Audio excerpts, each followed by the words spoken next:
गुरुर्ब्रह्मा हेलो गुरुर्विष्णु गुरुर्देवो महेश्वरम् गुरुर्साक्षात् परब्रह्मम् तस्मै श्री गुरुवे नमः। अखंड मंडलाकारं व्याप्तेन चराचरं तत्पदं दर्शितं येन तस्मै श्री गुरुवे नमः। अज्ञानं तिमिरान्धस्य ज्ञानांजन चला गया चक्षुमिनीना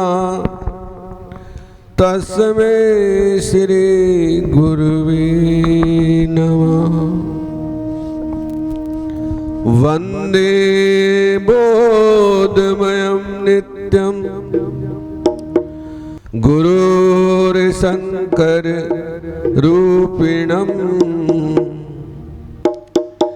यमास्त्रोहि वाक्योऽपि चंद्र सर्वत्र वन्दते ब्रह्मानंदं परम सुखदं केवलं ज्ञानमूर्ते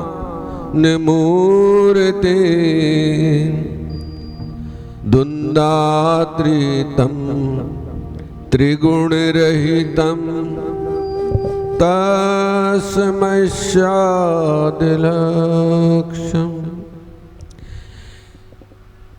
एकं नित्यं विमलमचलं सर्वधी साक्षितं भावातीतं त्रिगुणरहितं सद्गुरुं नमो नमः। सद्गुरु तं नमो नमः। सुरति करो मेरे सद्गुरु हम हैं भवजल माही आप ही बह जाएंगे जो नहीं पकड़ो बाँ। अवगुण किए तो बहुत किए करत न मानी हार प्रभु मेरे अवगुण बख्श दो सद्गुरु बख्शनहार। प्रभु मेरे अवगुण बख्श दो सद्गुरु बख्शनहार।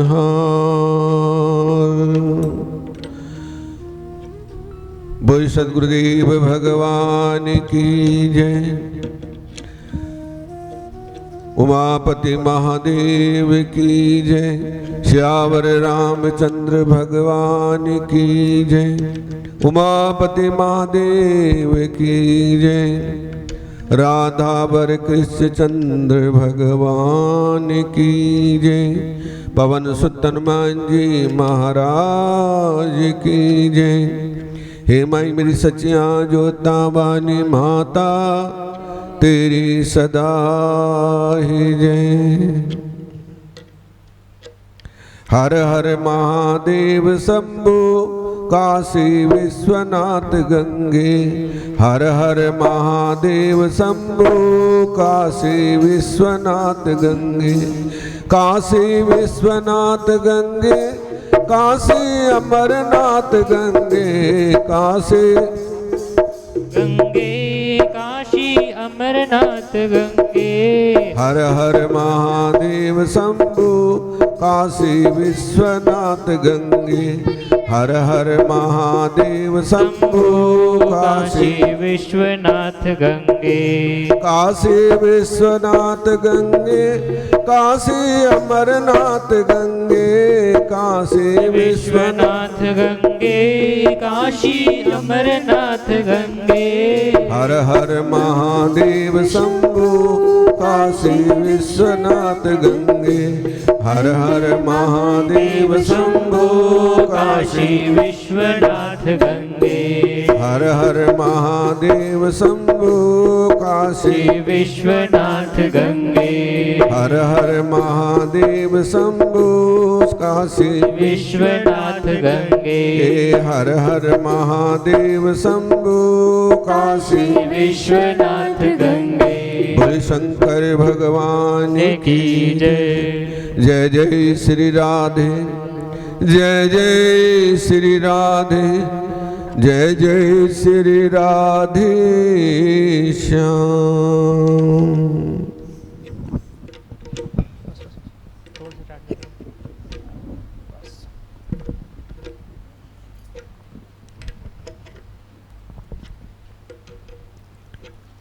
कर लो गुरु जी से प्यार अमृत बरसेगा। कर लो से प्यार अमृत बरसेगा। कर लो गुरु जी से प्यार अमृत बरसेगा।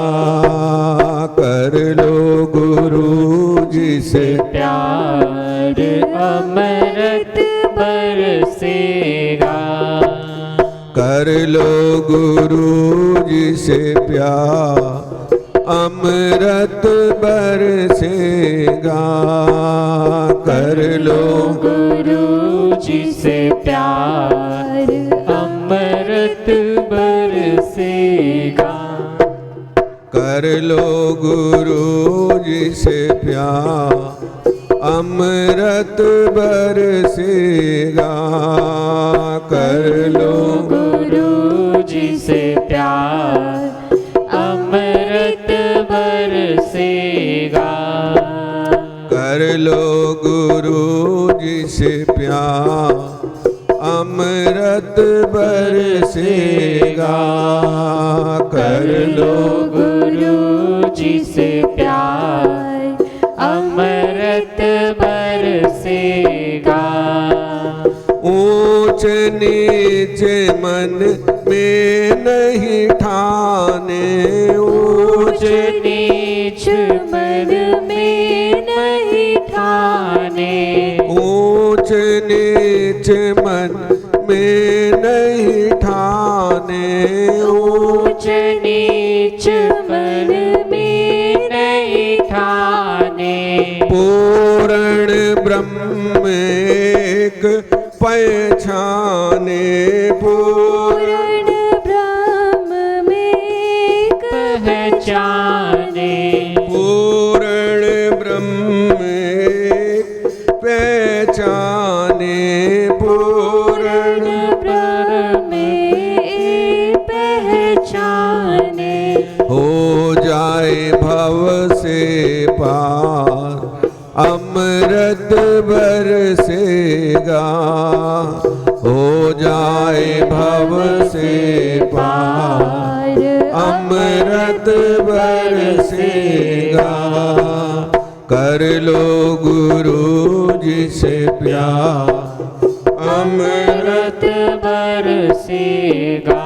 हाँ कर लो गुरु जी से प्यार अमृत बरसेगा। दया प्रीति कर लो दया, धर्म से प्रीति कर लो, दया धर्म से प्रीत कर लो दया, धर्म से प्रीति कर लो, भव सागर से पार उतर लो, भव सागर से पार उतर लो, ओ भव सागर से पार उतर लो, भव सागर से पार उतर लो, तेरा हो जाए बेड़ा पार, अमृत बरसेगा, तेरा हो जाए बेड़ा पार, अमृत बरसेगा। कर लो गुरु जी से प्यार, अमृत बरसेगा, कर लो गुरु जी से प्यार, अमृत बरसेगा। सत्य ज्ञान ही इस सत्य ज्ञान ही गहना, सत्य ज्ञान ही गहना,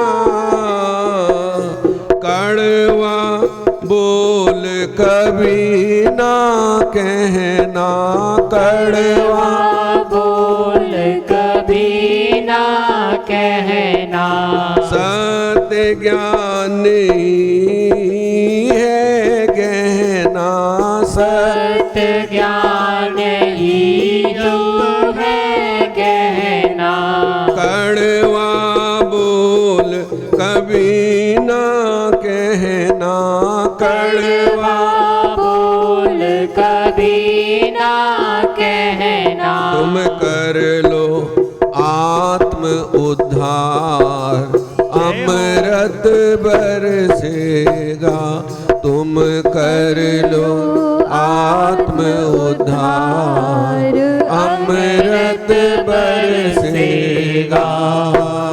कर लो गुरु जी से प्यार, अमृत बरसेगा, कर लो गुरु जी से प्यार, अमृत बरसेगा। नाम काम अमृत पिलाया, नाम का अमृत पिलाया, पीले बन कर किस्मत वाला, पीले बन कर किस्मत वाला, हो पीले बन कर किस्मत वाला, पीले बन कर किस्मत वाला, मिले ये मिले ना बारंबार, अमृत बरसेगा, ये मिले ना बारंबार, अमृत बरसेगा। कर लो गुरु जी से प्यार, अमृत बरसेगा, कर लो गुरु जी से प्यार, अमृत बरसेगा। तुम कर लो गुरु जी से प्यार, अमृत बरसेगा, तुम कर लो गुरु जी से प्यार, अमृत बरसेगा। बोली शंकर भगवान की जय हो। जय जय श्री राधे, जय जय श्री राधे श्याम।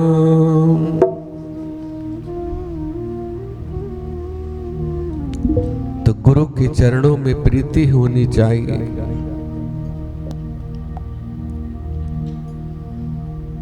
क्योंकि यही हमारे जीवन का सार है, बाकी तो सब दुनियादारी है।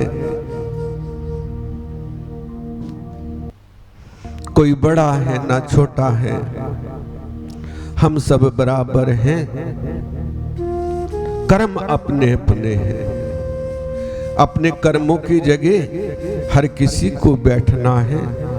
जैसा हम कर्म करते हैं ना, वही फल हमें प्राप्त होता है।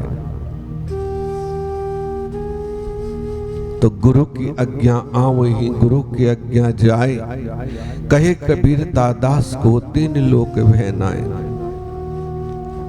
जो गुरु आज्ञा में रहता है, जो सतगुरु के का अनुसरण करता है, उसे तीन लोक में किसी का भी डर नहीं है। लेकिन यही कठिन है, और कठिन भी कुछ नहीं है। यदि हम अनुसरण करें तो कोई बड़ी बात भी नहीं है। बस अनुसरण तो करना है, समर्पित तो होना है। और वैसे भी इस संसार में कोई किसी का नहीं है। हम सोचते हैं ना, ये मेरा है, ये मेरा है। कुछ भी नहीं पगले तेरा, अपना तो शरीर भी नहीं है, तो और क्या हमारा है? जरा सोच के देखो, ये शरीर भी अपना नहीं है, ये जिंदगी भी अपनी नहीं है, ये किसी का साथ नहीं देता है।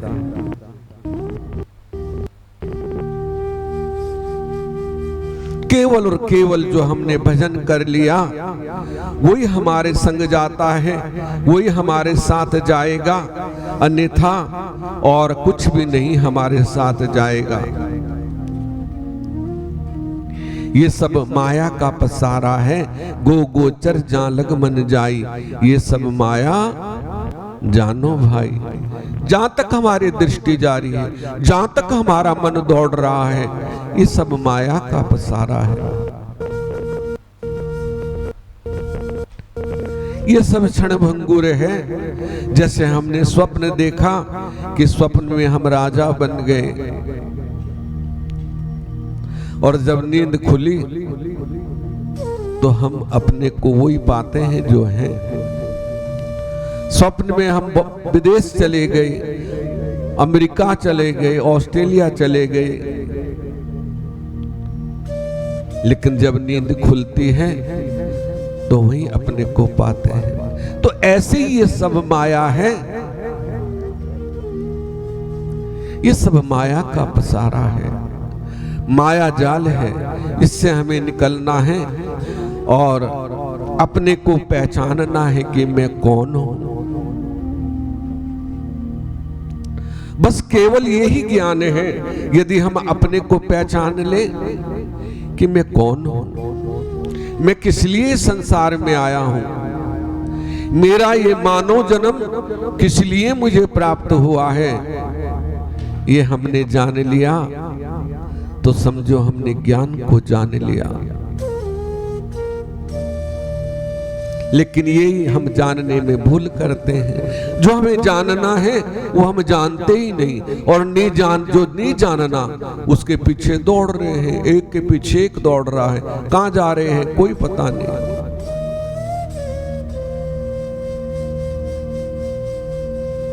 दौड़ लगी हुई है।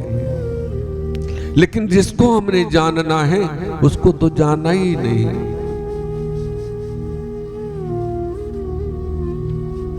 तो केवल हमने उसको जानना है जो इस पूरे संसार को चला रहा है।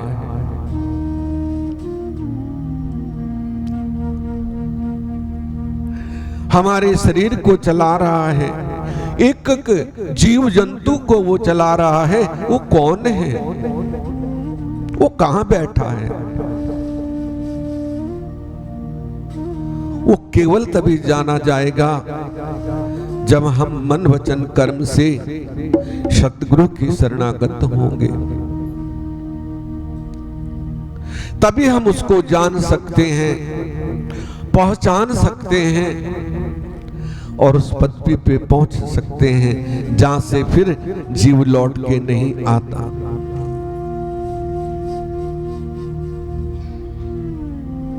वो जन्म मरण से रहित हो जाता है। यही हमारे पुराणों में कहा है।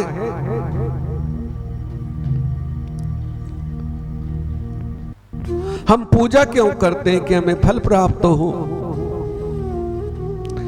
यदि ये जिज्ञासा ना होती ना तो मंदिर में कोई ना आता।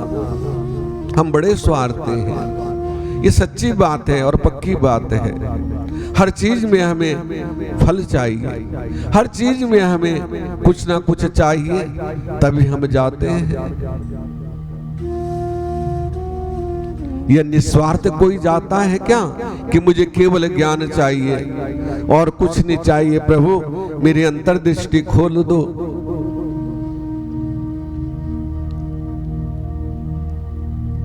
ऐसा जो भक्त है वही उस परम तत्व को प्राप्त कर सकता है, जिसकी दृष्टि में केवल और केवल प्रभु को पाना है, संसार के भोग नहीं।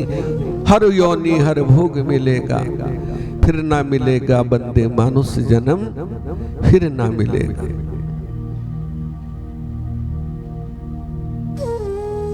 हर योनि मिलेगी, हर भोग मिलेगा, हर जन्म में मिलेगा। चिंता क्यों करते हो? बच्चे भी होंगे, सब कुछ होगा, लेकिन हमें विवेक बुद्धि नहीं होगी। बड़ा जो है, बड़ा भगवान है ना, जिसको आजकल हम, क्योंकि वो उस रूप में भी भगवान ने अवतार लिया है, तो एक एक जो सूर्य होती है 12-12 बच्चे इकट्ठे देती है। तो गर्भ गीता में भगवान ने कहा कि अंत समय जो संतान का सुमिरन करता है तो सूर्य योनि बलबल तरे। भगवान फिर कहता कोई बात नहीं, इस जन्म में तो एक होता था, वो भी बड़ी मुश्किल से, अब तेरे 12-12 होंगे इकट्ठे, चिंता ना कर। तो सिमरन तो केवल भगवान का करना चाहिए, क्योंकि वही परम तत्व है। अपने अपने कर्म, जब हमने जन्म लिया तभी भगवान ने सब कुछ लिख दिया कि हमने क्या भोगना है, क्या करना है। जब उसने माता के स्तनों में पहले ही से हमारे खाने पीने का प्रबंध कर दिया, फिर हम चिंता करते हैं, हाय अब ये नहीं हुआ, अब ये नहीं हुआ। अरे तू काहे की चिंता करता है? तेरा प्रबंध उसने पहले ही कर दिया। तो चिंता तो केवल और केवल नाम की करनी चाहिए कि मेरे से आज नाम नहीं जपा गया, आज मेरे से भजन नहीं हुआ, तो इस बात का खेद होना चाहिए। लेकिन हम उसका खेद नहीं करते, हम करते हैं संसार की बातों का।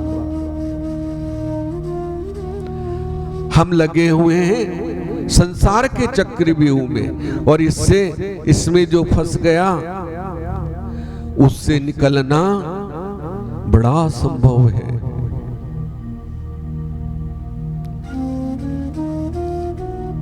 ये चक्रव्यूह है,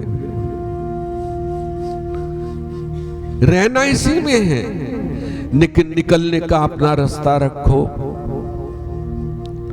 अपने को इतना आसक्त ना करो कि हम उसमें फंसे जाएं। कर्म सब करो, लेकिन मन को ठाकुर जी के चरणों में रखो। कर्म तो करना ही है, कर्मेषु कौशलम, ये जीवन हमें इसीलिए प्राप्त हुआ है। लेकिन मन जो है, अपने मन को प्रभु के चरणों में समर्पित कर दो।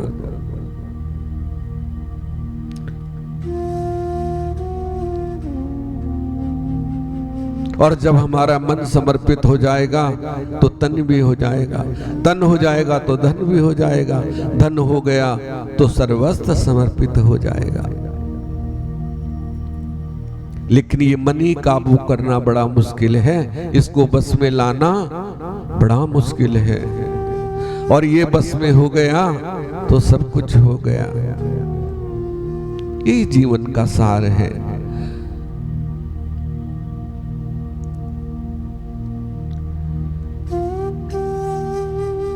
इस तरह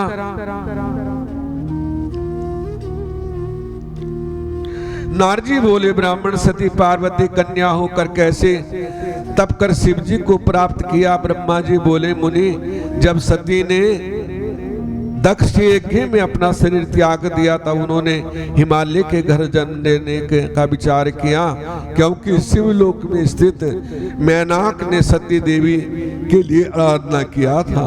समय आने पर वही देवी अपना शरीर त्याग कर मैनाक की पुत्री बन गई। तब इस जन्म में उस सती देवी का नाम पार्वती हुआ। मैनाक के यहाँ जन्म लिया और पिछले जन्म में सती नाम था, लेकिन अगले जन्म में उनका नाम पार्वती हुआ।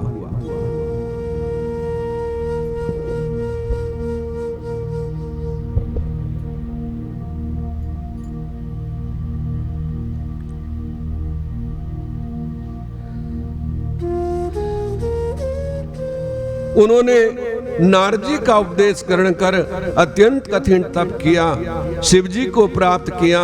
नारजी बोले, ब्राह्मण अब मैनाक की उत्पत्ति, विवाह और चरित्र सुनाइए।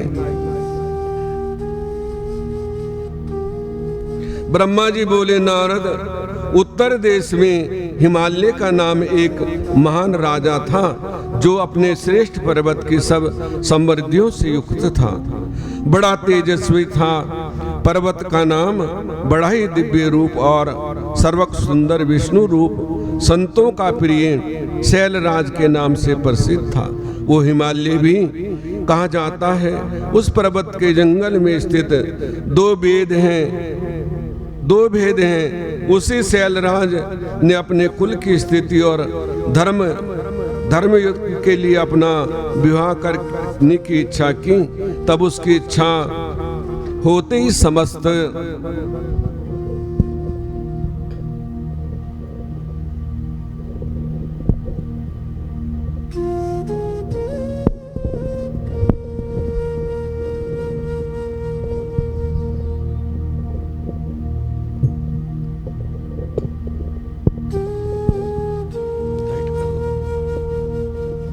बस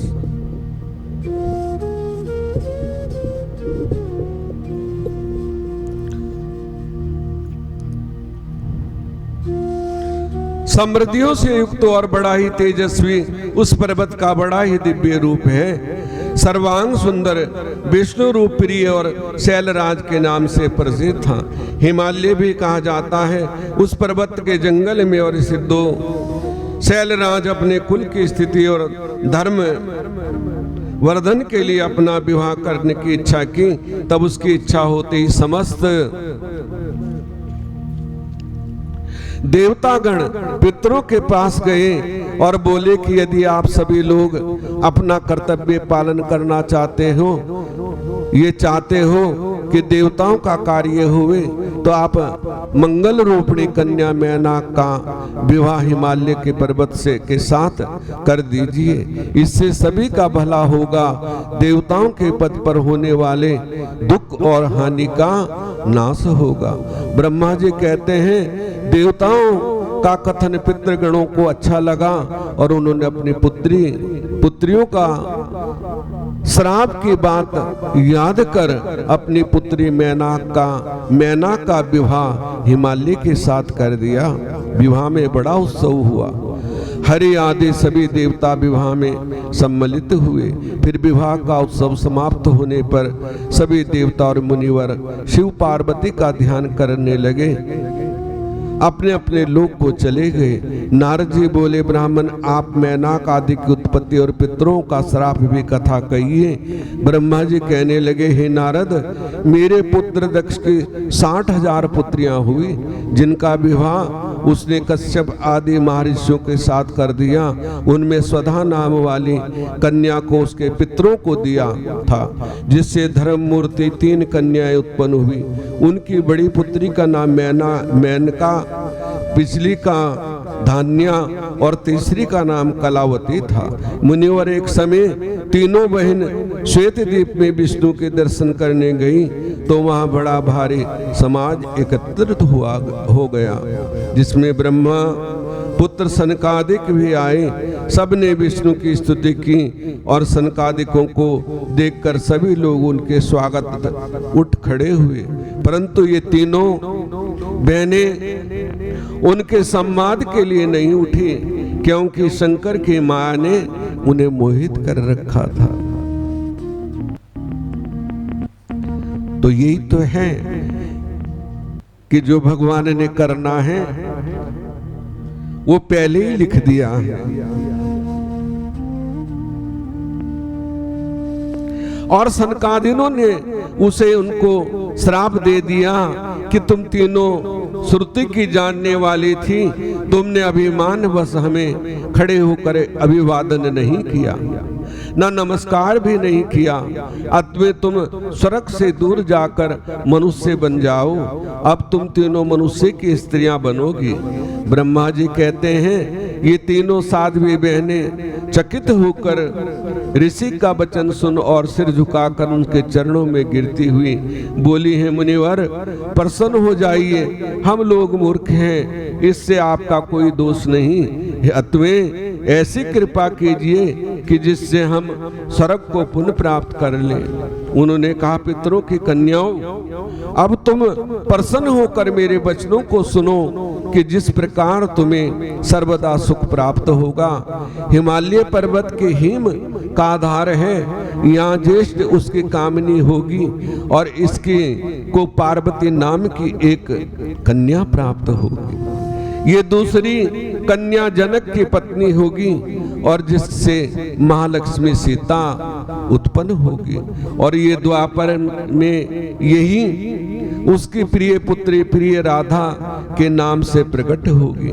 मैनाक को पार्वती जी का वर प्राप्त होगा और वह कैलाश तक जाएगी। धान्या जनक वंश में सीता को उत्पन्न कर श्रीध्वज के से मिलने पर बैकुंठ को चली जाएगी। कलावती विषभान को प्राप्त हो, उसके साथ कौतुक कीड़ा द्वारा राधा के नाम से 7 जीवन मुक्त हो गोलोक तक जाएगी। भला तुम पितरों के कन्याएं हो, इसलिए तुम्हें स्वर्ग का विलास ही चाहिए। इसलिए जब तुम विष्णु के दर्शन करोगी तो तुम्हारा कल्याण होगा। मैना से पार्वती देवी उत्पन्न हो अपने कठिन तप के द्वारा शिव जी की प्रिय होगी और धान्या की पुत्री सीता रामचंद्र की पत्नी होगी तथा कलावती की पुत्री राधा श्री कृष्ण जी को गुप्त स्नेह में बांधकर पत्नी होगी। ऐसा कह मुनिराज अंतर्ध्यान हो गए और वे तीनों बहनें भी सुखी हो अपने अपने धाम को चली गई। नारद जी बोले कि पार्वती मैनाक से कैसे उत्पन्न हुई, उन्होंने दूसरा तप कर शिव जी को वर रूप में कैसे प्राप्त किया। ब्रह्मा जी बोले, मुनि मैना का विवाह कर हिमालय पर्वत अपने घर आ गया। प्रसन्न होकर मैना के विभिन्न सुखदायक स्थानों में जाकर विहार करने लगे। हिमालय ने कहा, मां प्रज्ञे, जो पहले जगदम्बा उमा दक्ष की कन्या शिव जी की पत्नी हुई थी, जिन्होंने अपने पिता के अनादर से अपने प्राण का स्मरण कर अपना शरीर त्याग दिया था, वह सारी कथा आपको में ज्ञात है ना। अब वही आपके घर में प्रकट हो, आप इसके लिए उपाय करें, इसलिए हम लोग यहाँ आए हैं। ब्रह्मा जी कहते हैं, हरि आदि के ऐसा कहते ही हिमालय ने ऐसा ही कह दिया। तब सब देवता शंकर के शरण में गए और एक अच्छे स्थान में बैठकर जगदम्बिका का स्मरण करने लगे। उन्होंने दंडवत कर उन देवी को प्रसन्न करने के लिए, उमा देवी माता आप सर्वदा शिवलोक निवासिनी हो, सर्वदा ही शिव की प्रिया हो। हे दुर्गे, हे महेश्वरी, हम सब आपको प्रणाम करते हैं इत्यादि बड़ी स्तुति की। और ब्रह्मा जी बोले, देवताओं ने इस प्रकार स्तुति करके कष्ट निवारणी दुर्गा के समक्ष प्रकट हो गई। सभी देवता उनकी स्तुति करने लगे। माता अक्षमा कीजिए, शिव अब सनन कुमार के वचन को पूर्ण कीजिए। देवी अब तुम फिर पृथ्वी पर अवतार लो, शिव जी की पत्नी बनो, अपनी अद्भुत लीला से देवताओं को सुखी करो। देवताओं की इस प्रकार प्रिय एवं भक्तिपूर्ण विचारधारा को सुनकर शिव प्रसन्न हो गए और उसने सब कारण विचार कर अपने प्रभु शिव को स्मरण करती हुई वो देवी उमा ने हंसकर देवताओं से कहा, विष्णु मुनियों और देवताओं, तुम्हारे दुख दूर हो, मैं अवश्य ही पृथ्वी पर अवतार लूंगी। इससे और भी कारण, पहले हिमाचल और उसकी पत्नी ने मेरी सेवा की है, अब मैं भक्ति पूर्वक मेरी सेवा करते हैं, इसलिए मैं हिमाचल के घर प्रकट होंगी, जिससे तुम्हारे सब दुख दूर हो जाएंगे। शिव की लीला बड़ी अद्भुत है, इसलिए मैं उनकी पत्नी होंगी। वे रुद्र मेरा पाणी ग्रहण करना चाहते हैं, अतः मैं हिमाचल के घर जाकर अवतार लूंगी। अब तुम सब देवता अपने अपने स्थान को चले जाओ। ये कहकर वो विश्व माता अपने लोक को चली गई, देवता अपने धाम को चले गए। ब्रह्मा जी बोले, देवता हिमाचल तब मैना को उपदेश करके चले गए। तभी से दोनों स्त्री पुरुष भगवान रुद्र तथा जगदम्बा का ध्यान में निर्मग्न रहने लगे, उनका श्रद्धा से पूजन करने लगे। उमा देवी को संतान रूप में पाना चाहते थे। ब्राह्मणों को दान देकर उमा देवी का चित्र चैत्र मास में व्रत तथा पूजन प्रारंभ कर दिया। निराहार रहकर व्रत पूर्ण किया। व्रत के पूर्ण होने पर उमा देवी दोनों पति पत्नी को पर प्रसन्न होकर शीघ्र ही उनके सामने प्रकट हो गई। हंसकर मैना बोली, हिमाचल प्रिय, तुमने केवल मेरी प्राप्ति के लिए व्रत तथा साधना की है। मैं प्रसन्न हूँ, इसलिए अपनी इच्छा से वर मांग लो। मैना बारंबार नमस्कार कर बोली, हे जगत की मातेश्वरी, आपकी जय हो। मैं तो आपके शरण में हूँ। यदि आप मुझ पर प्रसन्न हैं तो पहला वर मुझे ये दें कि मुझे बड़ी आयु वाले बलवान पराक्रमी बुद्धि सिद्धि से युक्त 100 पुत्र प्राप्त हों, और दूसरा वर आप ये दें कि आप ही सुंदर गुणों से युक्ति रूपवती, दोनों कुल तारणी वाली, आनंद देने वाली, त्रिलोकी में पूजनीय, देवताओं के कार्य सिद्ध करने वाली मेरी कन्या के रूप में आकर अवतार लें। आपका भगवान रुद्र के साथ विवाह करूं। ब्रह्मा जी बोले, नारद जी, इस प्रकार मैना के मांगे हुए वरों को सुनकर उमा देवी मंद मंद हंसती हुई बोली, मैना जी, तुम्हें 100 पुत्र प्राप्ति का वर दिया। उनके सबसे बड़ा पुत्र अधिक बलवान होगा, और दूसरे वर में देवताओं का कार्य सिद्ध के लिए मैं तुम्हारी यहाँ पुत्री रूप से अवतार लूंगी, तुम्हारी पुत्री बनूंगी। देखते देखते वो अंतर ध्यान हो गई। मैना ने अपने मनोरथों की सिद्धि प्राप्त की और प्रसन्न होकर अपने घर में चली गई। घर में आकर हिमाचल के प्रति मैना ने श्री उमा देवी की बताई हुई सभी वरों का समाचार कहा, सुनाया। तब दोनों अपने अपने भाग्य में किसराना करने लगे। ब्रह्मा जी बोले, कुछ समय बाद मैना गर्भवती हो गई और पूर्ण समय हो जाने पर ज्येष्ठ पुत्र मैनाक का जन्म लिया। तब हिमाचल के नगर में बड़े भारी उत्सव होने लगे। ब्राह्मणों को बहुत सा धन दिया गया, दान दिया गया मैनाक के जन्म पे। फिर ऐसे 100 पुत्र मैनाक भय करके समुद्र की शरण में चला गया। वहां समुद्र के साथ उसकी मित्रता हो गई। ब्रह्मा जी बोले, नारद जी, मैना तथा हिमाचल दोनों पति पत्नी देवी उमा एवं भगवान रुद्र के ध्यान में निरंतर रहने लगे। उसके बाद जगत की माता उमा देवी अपना वर सत्य करने के लिए पूर्ण अंशों के द्वारा हिमाचल पर्वत के हृदय में जाकर विराजमान हुई। तब उत्तम समय जानकर हिमाचल की परम प्रिया मैना जी ने गर्भ स्थापित किया। मैना रानी गर्भवती हो गई। उसकी शोभा क्रांति निखर आई। फिर 10 मास पूर्ण हो जाने पर शिवा कल्याणी मैनावती के गर्भ से प्रकट हो गई। ब्रह्मा जी बोले, नारद जी, तब तो देवी कन्या रूप होकर संसारिक कन्याओं की भांति रुदन करने लगी। उस कन्या का रुदन सुनकर नगर स्त्रियां तुरंत वहां दौड़ी आई। हिमाचल भी महापुत्री का जन्म सुनते ही अत्यंत आनंदित हो गए। नगर के नर नारियां उत्सव करने लगी। नाच गान बाजे बजने लगे। हिमाचल ने विधि पूर्वक जात कर्म किया और ब्राह्मणों को दान दिया। याचिकाओं ने मुंह मांगी वस्तुएं देकर प्रसन्न किया। फिर सुमुहूर्त में कन्या का नाम संस्कार हुआ। मुनिजनों ने जगदम्बा, तारा, महाविद्या, काली अनेकों नाम बताए। चंद्रमा की कला की तरह हिमाचल पुत्री अब धीरे धीरे बड़ी होने लगी। उसके अंग प्रत्यक्ष चंद्रमा के समान, विम के समान अत्यंत शोभायमान होने लगे।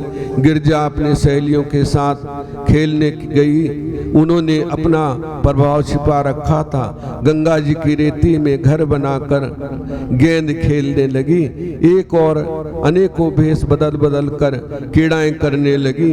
फिर पढ़ते समय गुरु गृह में जाकर परम प्रसन्नता से ध्यान लगाकर पढ़ाई करने लगी।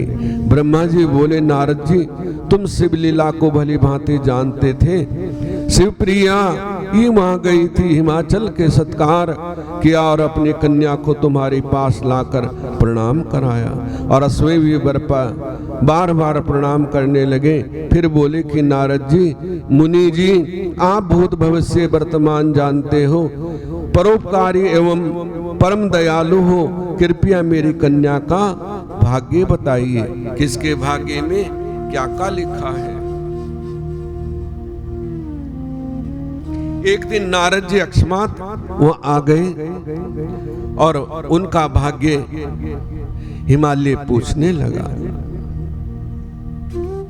हिमाचल, ऐसा कह तुमने श्री पार्वती का हाथ देकर कहा कि हे पर्वतराज, तुम्हारी कन्या का भाग्य रेखा में सब उत्तम लक्षण है। इसका पति योगी, नग्न रहने वाला, निर्गुण, काम वासना रहित, माता पिताहीन, अभिमान रहित, अपवित्र एवं साधु भेषधारी होगा। इतना सुनते ही दोनों पति पत्नी अत्यंत दुखी हुए। किसके भाग्य में सब कुछ है? ये आदि शक्ति जगदम्बा है। ये अनेक रूप धारण करती है, लेकिन इसके भाग्य में पति निर्गुण है, बिल्कुल, जिसमें कोई गुण ही नहीं है, भोला भाला है, शमशान में रहने वाला है। तो ऐसा इसका भाग्य है। सुनते ही दोनों पति पत्नी पछाड़ खा के गिर गए, मूर्छित हो गए। क्योंकि कोई भी अपनी बेटी को किसी निर्धन को देना थोड़ी चाहता है। पहले ये देखता है कि कितने घर हैं, और आजकल तो देखते हैं कि कितनी दौलत है। अच्छा हो ना हो, धन दौलत होनी चाहिए। और फिर ये देखते हैं कि अकेला ही बेटा हो, बस, और कोई ना हो, बहन हो ना भाई हो।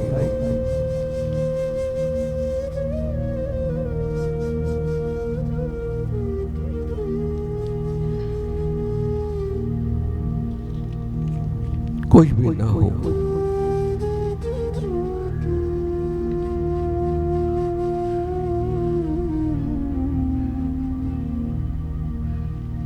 ये बात सदैव सत्य होती है। इन लक्षणों वाले तो रुद्र ही हो सकते हैं। ये विचार आते ही अश्वे उमा अतीव आनंदित हुई, तब अत्यंत व्याकुल हुए। हिमाचल नारद जी से बोले, नारद जी अब इसके लिए क्या उपाय किया जाए? नारद जी ने उत्तर दिया कि हिमाचल, इस रेखा का फल तो अवश्य मिलेगा, किंतु ऐसा होने पर भी ये सुखपूर्वक रह सके, इसके लिए उपाय कहता हूं।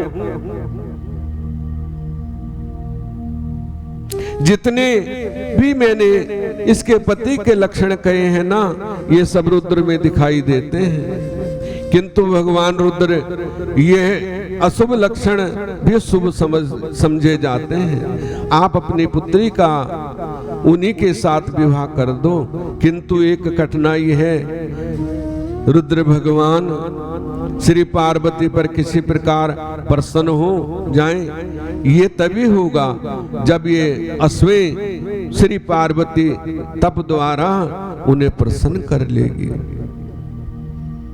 कि तप, क्योंकि तप के बिना कुछ भी प्राप्त नहीं होता है। यदि ये तपस्या करे और तप के द्वारा भगवान को प्रसन्न कर ले तो ये काम हो सकता है। नारद जी ने कहा,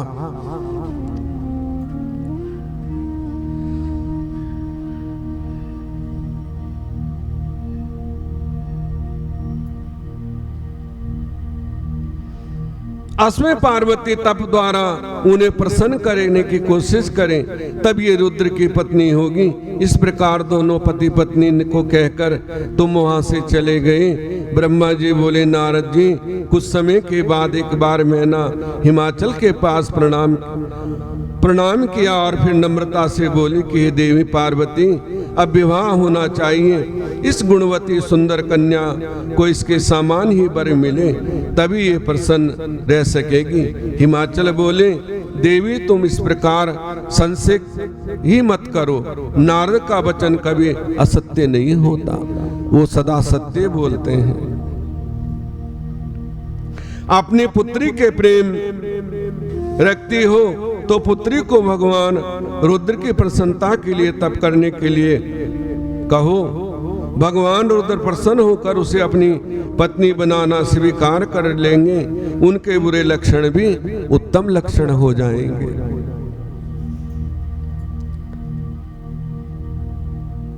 और आंखों से अश्रुधारा बह चली, मुख से वाणी निकल ना सकी।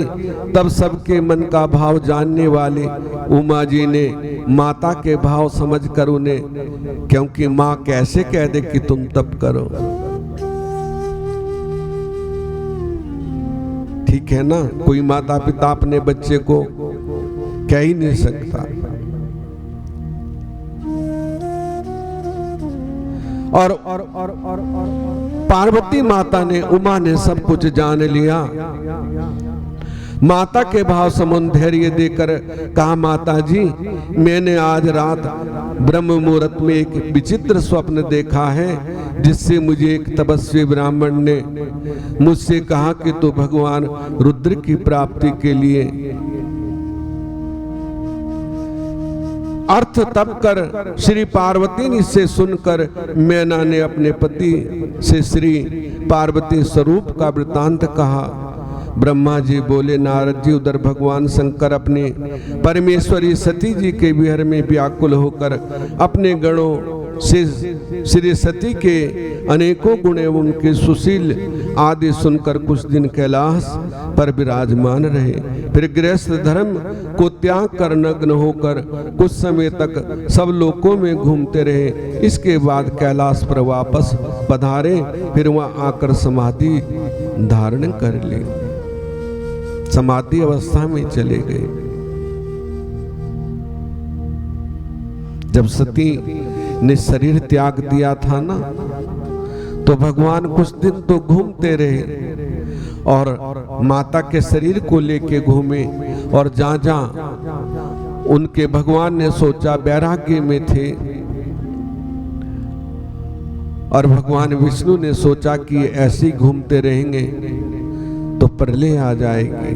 उन्होंने उसका एक एक अंग काटना शुरू किया और वो 52 जगह उनके अंग गिरे तो 52 शक्तिपीठें बन गई।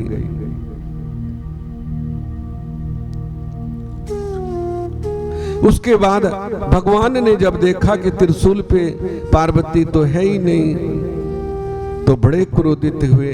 क्रोध शांत हुआ, थोड़े दिन घूमते रहे और घूमने के बाद हिमालय में जाके अखंड समाधि लगा ली। समाधि अवस्था में चले गए।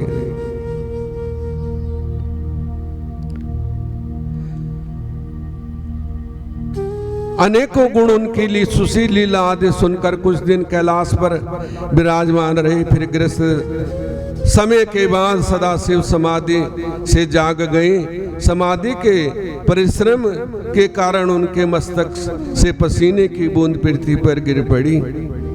तब तो उसके एक बालक प्रकट हो गया, जिसका लाल वर्ण, 4 भुजाएं, बहुत सुंदर था और वो प्रकट होते ही रोने लगा। उसे देखकर संसारी मनुष्यों को भांति सदाशिव उसके पालन पोषण का विचार करने लगे। उस समय डरी हुई एक सुंदर स्त्री वहां आई और वो बालक को अपनी गोद में लेकर उसे दूध पिलाकर उसका मुख चुम्बन तथा उससे लाड़ लड़ाने लगी। वो स्त्री और कोई नहीं थी, वह स्वयं पृथ्वी देवी थी। पृथ्वी जो है एक माता का रूप बना के आई और उस बालक को गोद में उठा लिया और उसका मुख चुम्बन किया और अपना दूध पिलाने लगी। श्री महादेव ने समझ लिया।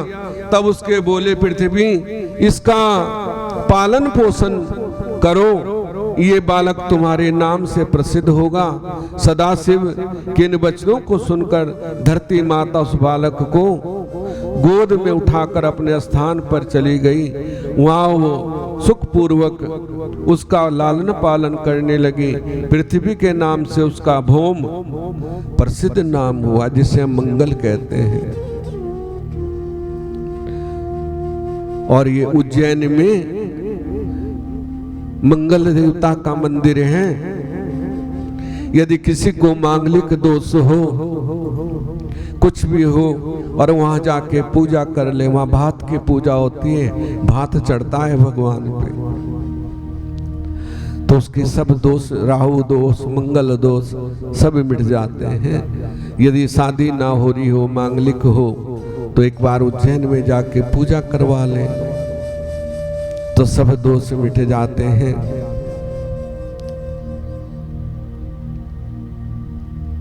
तो उनका नाम भौम हुआ। इसके बाद शुक्र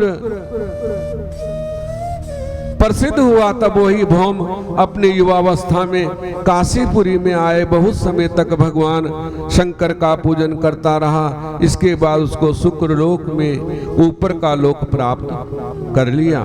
ब्रह्मा जी बोले, नारद जी, कुछ समय के बाद नंदीश्वर आदि मुख्य मुख्य गणों के साथ लेकर तप करने की इच्छा से भगवान हिमाचल प्रदेश में आए, जहाँ पतित पावनी गंगा ब्रह्मलोक से उत्तरी थी। ये उत्तराखंड हिमाचल सब एक है, ये सब उत्तराखंडी है, ठीक है ना। पहले तो ये हिमालय ही था, लेकिन फिर अलग अलग नाम रख दिए। पहले सारा यूपी था, अब उत्तराखंड बना दिया उसमें से। जैसे पहले सब पंजाब था, इसमें से हरियाणा निकाल दिया, हिमाचल कर दिया। पहले तीनों स्टेट एक ही थी, ऐसा कहते हैं। हिमाचल प्रदेश में आए और पतित पावनी गंगा ब्रह्मलोक से गिर रही थी। उसी स्थान को अपना तप के योग्य सुंदर समझ वहीं एकाग्र चित्त होकर सदाशिव आप चिंतन करने लगे। उनके शुभ आवागमन का वृत्तांत उस समय हिमाचल को मालूम हो गया। हिमाचल भगवान रुद्र के दर्शन के लिए वहां आए और आकर प्रणाम कर पूजन किया। भगवान शंकर बड़े प्रसन्न हुए। आप इस प्रकार प्रबंध कर दो, कोई मेरे पास ना आए। ब्रह्मा जी बोले, नारद जी, इतना कहकर हिमाचल ने कहा कि आप स्वतंत्र हो, यहाँ तपस्या करें, मैं सब प्रकार से आपकी सेवा करूंगा। निधवंत रहें, ये कहकर हिमाचल अपने घर चले गए। आए ब्रह्मा जी बोले, नारद जी कुछ दिनों के बाद पुष्प फल आदि लाकर हिमाचल भगवान रुद्र के पास पहुँचे और जगत के स्वामी भगवान शंकर को प्रणाम कर श्री पार्वती को भगवान के आगे, पार्वती को भी साथ लेके गए और भगवान को प्रणाम करवाया। भगवान ने तो समझ गए कि ये आदि शक्ति जगदम्बा है, लेकिन प्रकट नहीं किया। उन्होंने सब कुछ जान लिया और पत्र पुष्प फल भगवान के चरणों में चढ़ाए।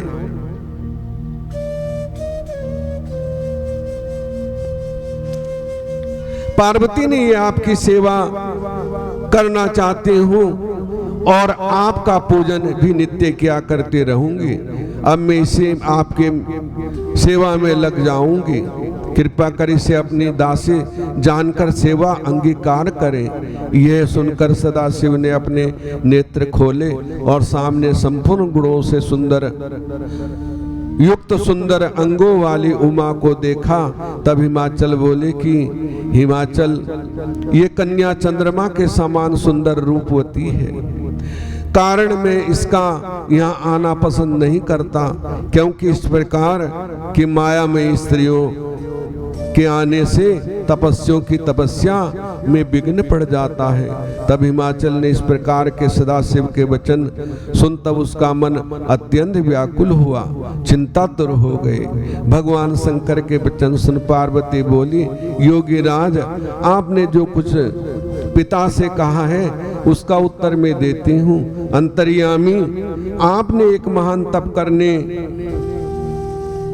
का निश्चय किया है। ऐसा तप शक्ति युक्त नहीं, ये शक्ति सब कर्मों की प्रकृति मानी गई है। इसी से चराचर जगत का रचना पालन संहार होता है। आप थोड़ा विचार करें, वो प्रकृति क्या है, आप कौन हैं? यदि प्रकृति तो शरीर तथा स्वरूप किस प्रकार से हो, इस प्रकार प्राणधारी सदा शक्ति का पूजन ध्यान वंदना आदि करो। जगत का कर्म सदा चलता रहे। ये सुनकर सदा से बोले, पार्वती, तप द्वारा प्रकृति का नाश कर चुका हूँ, अब तत्व रूप में स्थित हूँ। साधु पुरुषों को प्रकृति का संहार करना उचित है नहीं है। इस प्रकार के वचन सुनकर लौकिक व्यवहार में अनुसार हंसकर पार्वती जी ने कहने लगी, योगी राज, आप किस प्रकार की बात कर रहे हैं, थोड़ा विचार करें। यदि आपने प्रकृति का नाश कर डाला तो आप किस प्रकार विद्यमान हैं, क्योंकि प्रकृति का विनाश नहीं हो सकता। प्रकृति क्या है? वो शक्ति है, और शक्ति का ही विनाश हो गया तो सब कुछ विनाश हो जाएगा, कुछ भी नहीं रहेगा, कोई चल फिर नहीं सकेगा। क्योंकि जो प्रकृति की शक्ति है वही हमारे प्राण संचार है, जो हमारे शरीर में प्रवाह हो रहा है। तो आप कैसे प्रकृति का विनाश कर सकते हो? क्योंकि उधर शक्ति है, उधर शिवा है, शिव है। शिव और शक्ति आपस में वार्तालाप कर रहे हैं। पार्वती जी के वचन शिव जी बोले, ए हिमाचल कन्या, यदि मैं माया रहित परमेश्वर हूँ तो आप श्रद्धा पूर्वक मेरी सेवा करने में तत्पर हो जाओ। इतना कहकर सदाशिव हिमाचल से बोले, अब हमें तप करने की इच्छा है और तुम्हारी कन्या के लिए आज्ञा है कि वो आ जा सकती है।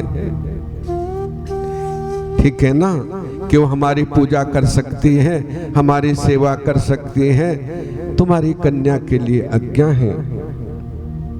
इस पार्वती जी अपनी सखियों के साथ मिलकर काम उत्पन्न या गायन श्री करने लगी जाती। कभी एक दिन सदाशिव ने इस प्रकार पार्वती को अपनी सेवा पर तत्पर देखा तो उनके मन में इस प्रकार की चिंता में आकर निवास कर लिया उसी कारण वे गिरजा को नित्य ही देखते रहे और पार्वती भी बड़ी श्रद्धा एवं प्रेम से शिव चिंतन पूजन एवं दर्शन नित्य करने लगे। इतना देखकर तारकासुर से पीड़ित हुए मुनि तथा इंद्र आदि देवताओं ने ब्रह्मा जी से कहा, ब्रह्मा जी ने कामदेव को आज्ञा दी और आज्ञा पाकर कामदेव वहां पहुंचे और अनेक प्रकार की माया फैलाने लगा और भगवान रुद्र उससे कभी चलायमान ना हुए, परंतु काम को जलाकर भस्म कर डाला।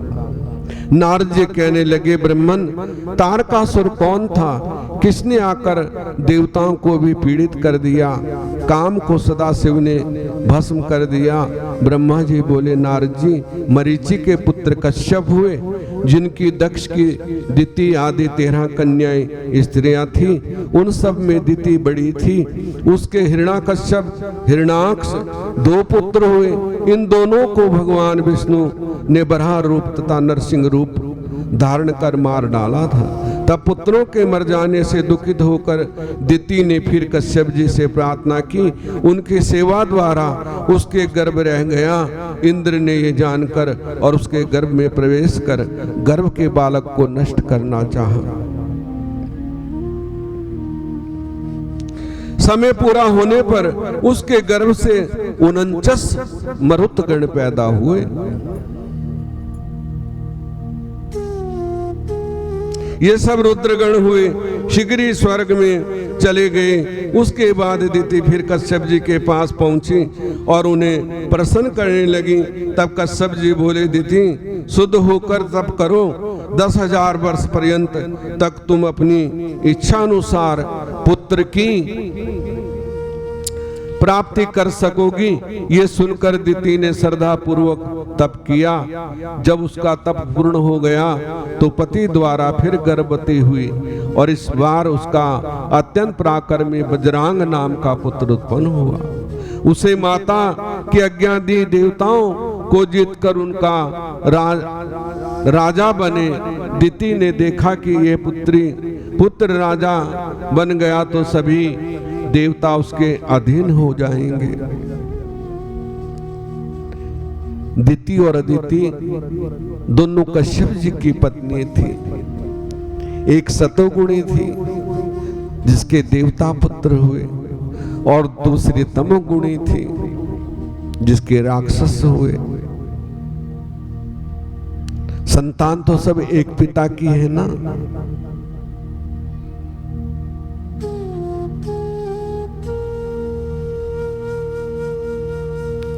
तुझ में राम मुझ में राम सब में राम समाया, सबसे कर लो प्रीत जगत में कोई नहीं पराया।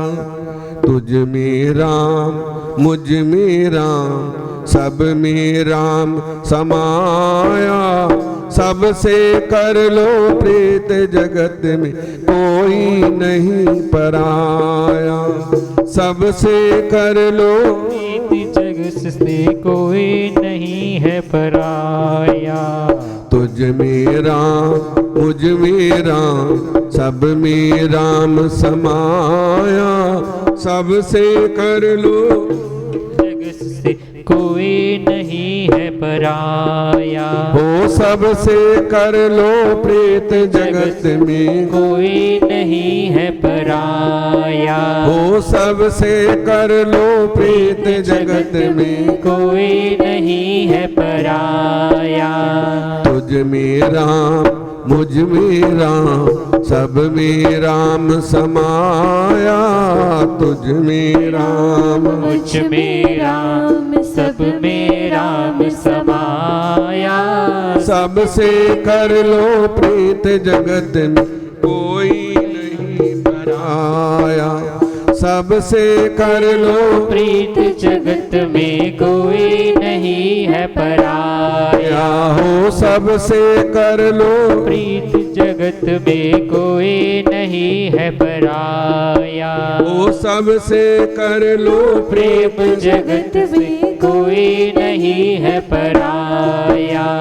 तुझ में राम मुझ में राम सब में राम समाया, तुझ में राम मुझ में राम, सब में राम समाया। सबसे कर लो प्रेम जगत में कोई नहीं पराया, सबसे कर लो प्रेम जगत में कोई नहीं है पराया। एक बाग के फूल है सारे, एक एक हार के मोती है, एक बाग के फूल सारे, एक हार के मोती हैं।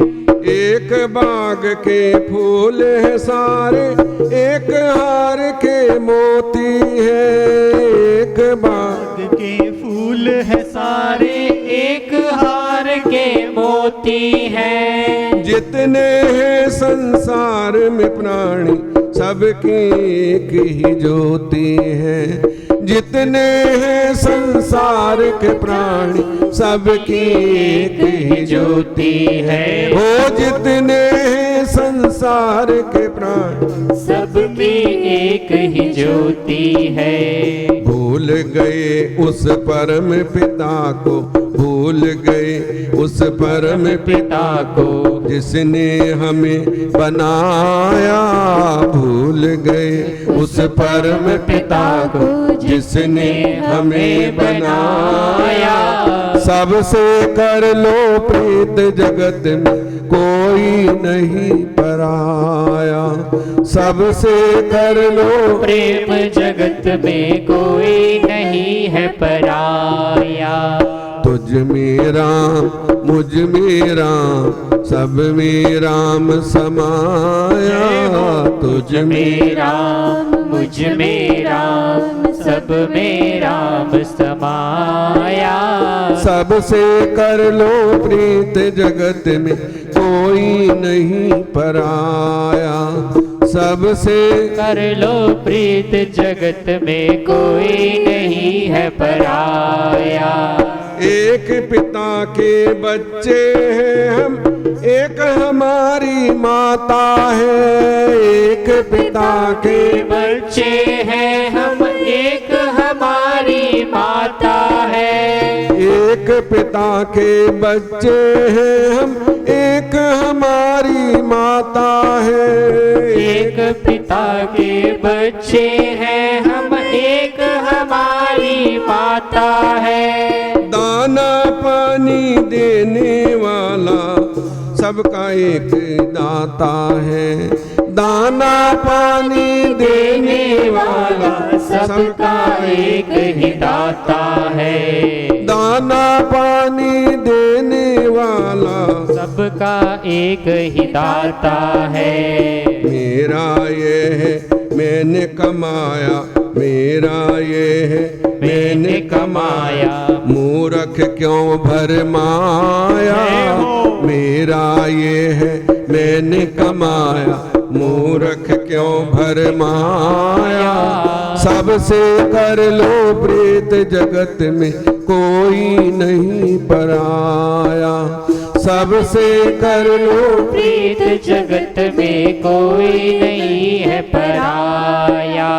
तुझ में राम मुझ में राम, सब में राम समाया, तुझ में राम मुझ में राम, सब में राम समाया।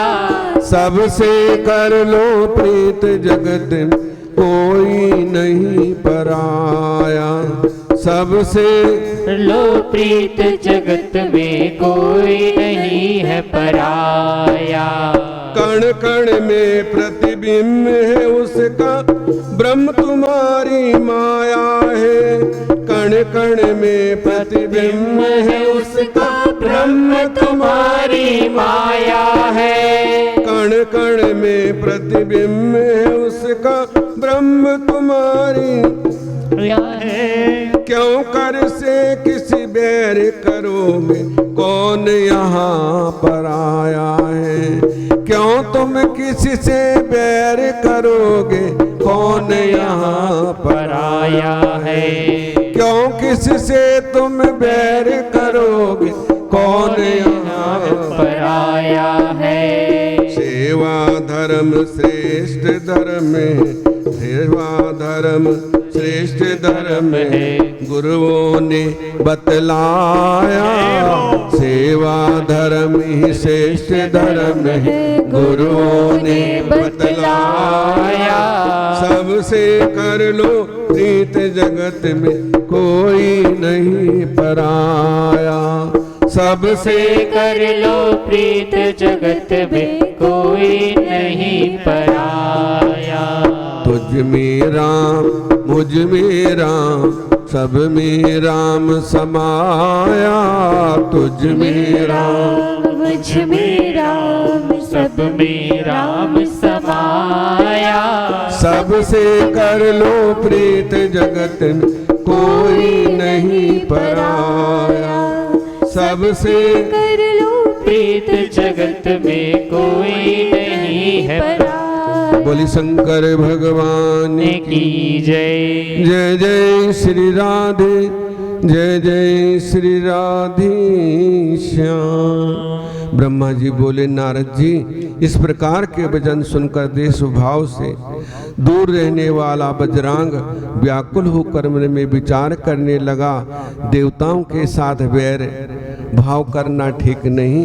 इधर ये देवताओं के साथ वैर भाव करना चाहती है। यदि केवल स्त्री की अभिलाषा पूर्ण कर दी तो सारे संसार के देवता एवं मुनिजनों को दुख उठाना पड़ेगा, और यदि स्त्री की अभिलाषा पूर्ण ना हुई तो मैं नरकगामी होऊंगा। इस धर्म संकट में पड़कर उसने अपनी स्त्री की अभिलाषा पूर्ण कर देना उत्तम समझा। स्त्री के वचन में आकर उसे वैसा ही पुत्र देने का वर दे दिया। फिर उसके को पूरा करने के लिए अपनी इंद्रियों को वश में रखकर बजरंग ने बहुत वर्षों तक कठोर तपस्या की। ब्रह्मा जी बोले, तब मैं प्रसन्न होकर उसके पास पहुंचा और उससे वर मांगने को कहा। तब उसके आकाश में मेरा दर्शन करके प्रणाम किया और अनेक प्रकार के स्तुति करने लगा। फिर बोला, प्रभु आप कृपा करके मुझे ऐसा पुत्र दो जो मेरा तथा अपनी माता का हित करने वाला, तप स्वरूप एवं सर्व समृद्धवान रूपवान हो। मैंने तथास्तु कह दिया और अपने लोक में चला गया।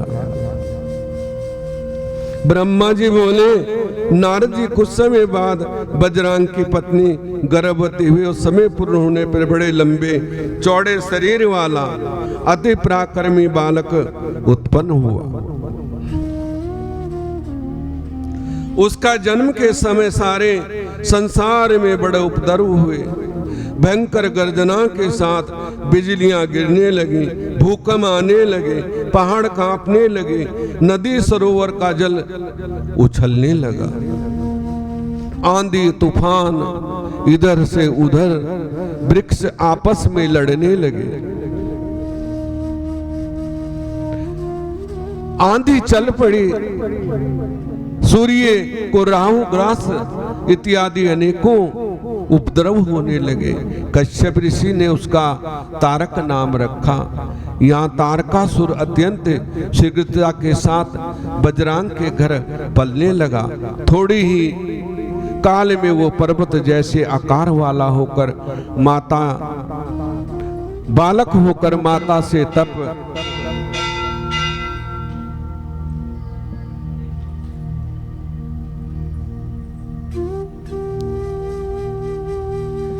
करने की आज्ञा मांगने लगा।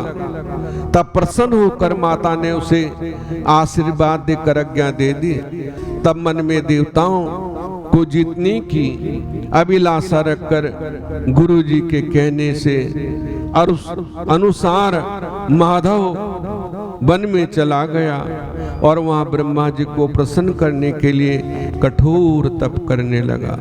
उसने हाथों को ऊंचा कर लिया और दृष्टि ऊपर की ओर कर ली, एक पांव पर ही खड़े होकर एकाग्र मन से 100 वर्ष तक तप करता रहा। 100 वर्ष तक केवल अंगूठे के आधार पर खड़े होकर तप किया।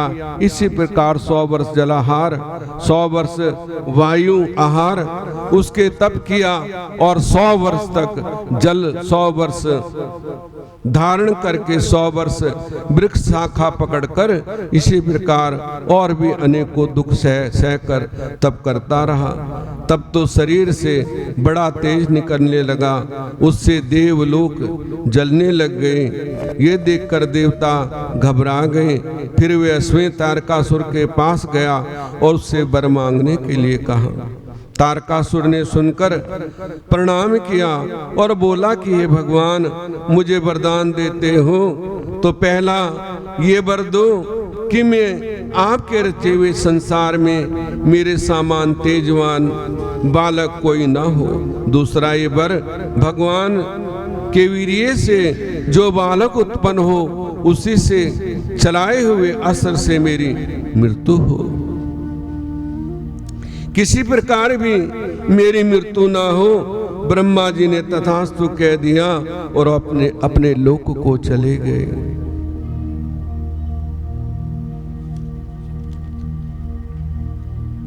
अत्यंत प्रसन्न हुए, फिर अपने घर लौट आया। उसके बाद ब्रह्मा जी की आज्ञा लेकर शुक्राचार्य दैत्यों का उसे राजा बना दिया। तब तो तारकासुर की उत्पत्ति होने लगी। तीनों लोकों का राजा बनने की चाहना से सबको दंड देता हुआ देवताओं को भी पीड़ित करने लगा। इंद्र ने डरकर ऐरावत हाथी अपना खजाना सफेद रंग के 9 घोड़े दे दिए। ऋषि ने उसके डर के मारे कामधेनु एवं सूर्य ने सर्वा तथा अन्य देवताओं लोगों ने अपनी अपनी प्रिय अनेकों वस्तुएं दे दी। फिर उस दैत्य राज ने त्रिलोकी में ढूंढ कर उत्तम वस्तुएं निकाल ली और समुद्र ने तो डर के मारे अमूल्य रत्न दे दिए। पृथ्वी की इसकी प्रजा के हित परिश्रम के बिना ही अनेकों अत्र आदि उत्पन्न करने लगी। इतना बली था कि सारे देवता उससे घबरा गए। सिंहासन पर चढ़ बैठा, देवताओं को निकालकर उनके स्थान से बाहर निकाल दिया। ब्रह्मा जी बोले, नारद जी, सारे देवता तारकासुर के डर से ब्रह्मा जी के पास गए और उनसे प्रार्थना करने लगे कि ब्रह्मा जी, आपने कैसा वरदान दे दिया। तारकासुर तो सभी को निकाल कर खुद अश्वमेध राजा बन गया है। इसे अश्वमेध वर दे चुके, किंतु ये विष वृक्ष की भांति समय आने पर अश्वमेध में मर जाएगा। इस तरह इस तारक को तो विष्णु या अश्वमेध शिव जी भी नहीं मार सकते। हाँ, यदि भगवान रुद्र के वीर्य से पुत्र जन्मे, वही इसे मारने में सामर्थ्य होगा। इसके लिए एक उपाय कहता हूँ। दक्ष पुत्री सती जब हिमाचल के मैना के गर्भ से उत्पन्न हो चुकी है, उसका विवाह भगवान के साथ हो जाए। पार्वती का विवाह कराने की चेष्टा करो। और अब तो वो अश्वमेध तारकासुर के पास जाकर उसे समझाता हूँ, जिससे वो तुम्हें अपने स्थान दे दे। ब्रह्मा जी बोले, इतना समझाकर मैंने उनको सब विदा कर दिया। अश्वमेध उस तारकासुर के पास पहुंचा और उसे समझाने लगा। मैंने कहा, पुत्र, मैंने तुमको इसलिए वर नहीं दिए थे कि तुम अपनी सीमा से भी पार चले जाओ। ये स्वर्ग तो देवताओं का है, इस पर तुम्हारा राज्य करने का अधिकार नहीं। तुम शीघ्र ही छोड़कर पृथ्वी पर राज्य करो, नहीं तो दुख पाओगे।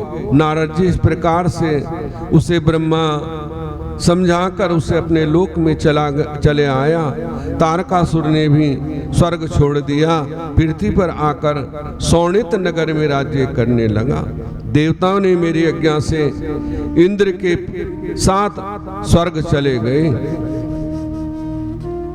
ब्रह्मा जी बोले नारद जी, स्वर्ग में सब देवता मिलकर सलाह करने लगे किस प्रकार से भगवान रुद्र काम से होकर सती से विवाह करें। शिव में काम उत्पन्न के लिए कामदेव को स्मरण किया। कामदेव उस काल अपने दल बल के साथ वहां उपस्थित हो गए। वहां कर इंद्र ने को प्रणाम कर के बोला, सुरनाथ आपने मुझ किस लिए स्मरण किया।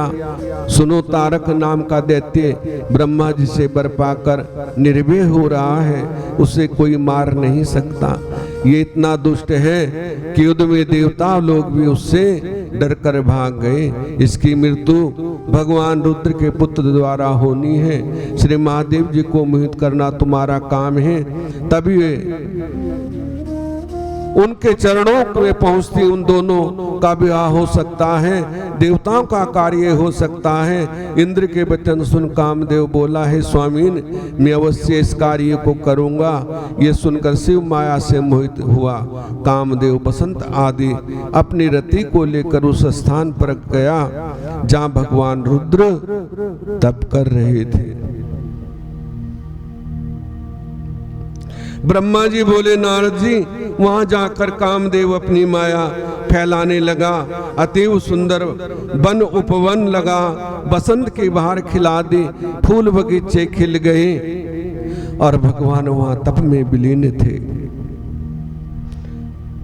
उसने रति स्त्री के साथ 5 बाण लेकर भगवान शिव की बाईं ओर चला दिए। तब संपूर्ण विश्व को मुग्ध कर देने वाले उन बाणों से वहां पर भी अपना प्रभाव ना दिखाया। उसके बाद भाव से मिले हुए श्रृंगार रस से शिव शरीर का आक्रमण कर दिया, किंतु उससे भी सब हृदय तक पहुंचने के लिए कहीं से भी मार्ग नहीं पा सके। प्रचंड अग्नि के समान तीसरे नेत्र को धारे रुद्र ध्यान मग्न भगवान रुद्र को कौन मोहित कर सकता है। वो अखंड समाधि में थे। सभी अस्त्र शस्त्र लौट लौट के वापस कामदेव के पास आ जाते थे, कोई भी उनको मोहित नहीं कर सका। नारद जी ठीक उसी समय जगत जननी उमा धूप दीप आदि लेकर वहां पूजन करने के लिए आई। परम सुगंधित पुष्पों को लेकर सखियां भी साथ थी। उस समय शिवजी ध्यान से मुक्त हुए। तब कामदेव उनको अवसर मिल गया और सदा से ऊपर बाण चलाकर उन्हें मोहित करने लगा। उसी समय जगत जननी भी श्रृंगार करके आई थी, मानो कामदेव की सहायक हो रही थी। तब कामदेव ने धनुष पर पुष्प बाण संधान करके महादेव पर छोड़ दिया और सदाशिव सकाम हो गए। तब भगवान शिव सकाम को प्राप्त होकर विचरने लगे। श्री पार्वती के सुंदर शरीर को देखकर आनंदित हो रहा हूँ। यदि उन्हें आलिंगन ही कर लूं तो मालूम कितना आनंद प्राप्त होगा। इस प्रकार कुछ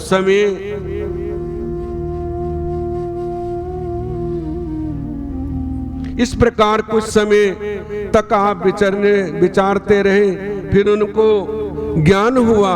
तब कहने लगे, अरे ये क्या है, मैं निर्विकार होकर भी काम से विकार पाकर मोहित हो गया।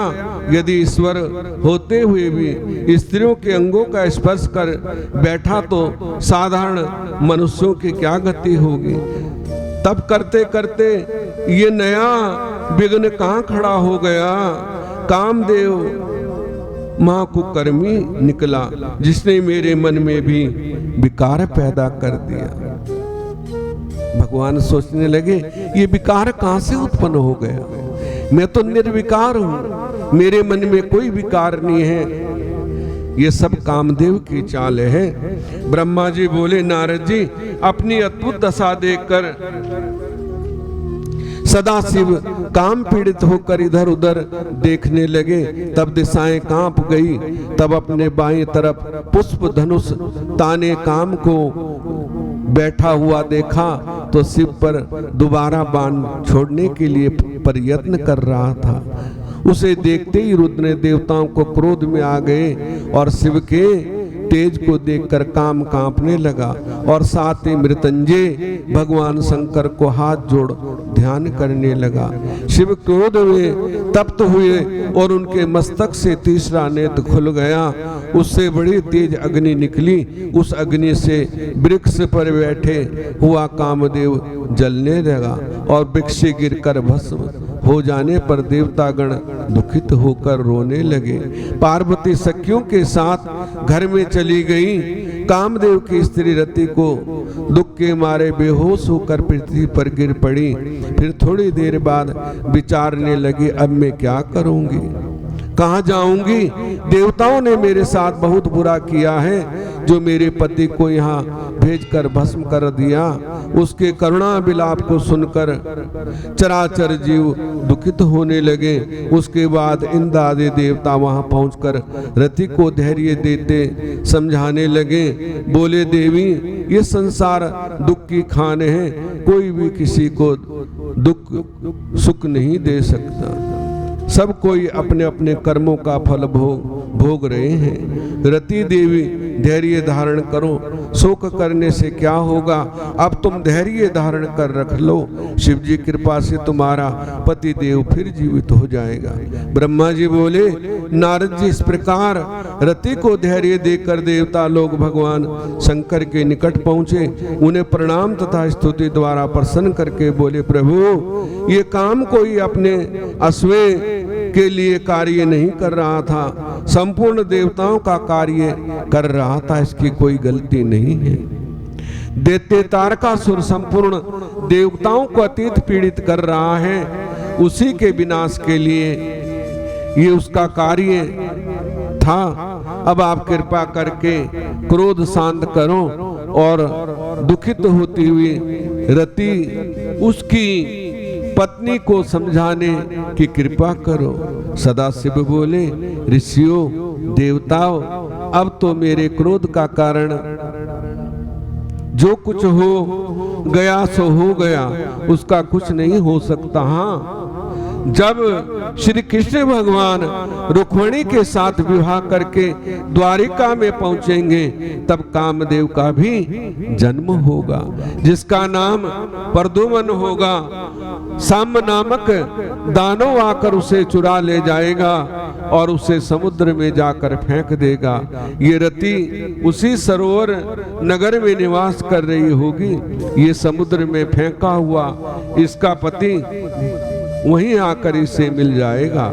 ये सुनकर देवतागण कहने लगे, प्रभु, जब तक रति का वो देहांत ना हो जाए, इसलिए कृपा करके शरीर की तब तक आप ही रक्षा करते रहें और इसके लिए पति को शीघ्र ही जीवित करके इसके दुख दूर करने की कृपा करें। सदाशिव बोले, देवताओं, कामदेव शीघ्र ही जीवित हो जाएगा, मेरा ही गण होकर आनंद करेगा।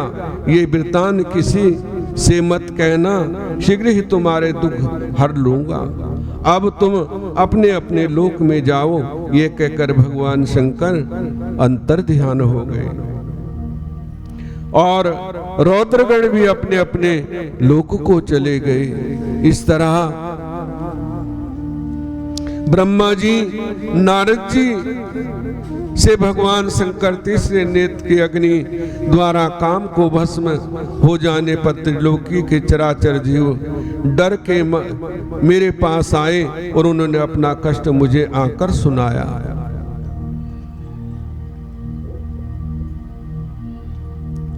बाद उसका कारण समझकर मैं भगवान शंकर के पास पहुंचा और वहां मैंने देखा भगवान शंकर की क्रोध की अग्नि बड़ी भयंकर हो रही थी।